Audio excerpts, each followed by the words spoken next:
আসসালামু আলাইকুম। Hello viewers, কেমন আছেন? আশা করি প্রত্যেকে ভালো আছেন। জানিয়ে দিব আজকের করোনার সর্বশেষ খবর। আজ ৫ জুলাই রোজ মঙ্গলবার করোনার সর্বশেষ আপডেট। গত ২৪ ঘন্টা মোট নমুনা পরীক্ষা করা হয় ১১,৯৩২ জনের। গত ২৪ ঘন্টা মোট শনাক্ত হয় ১,৯৯১ জন। এখন পর্যন্ত মোট শনাক্ত হয় ১৯,৮২,৯৭২ জন। গত ২৪ ঘন্টায় শনাক্তের হার ১৬.৭৪%। গত ২৪ ঘন্টায় মোট সুস্থ হয়েছে ৪৯৪ জন।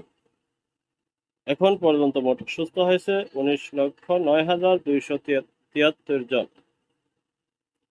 গত ২৪ ঘন্টায় মৃত্যুবরণ করে ৭ জন।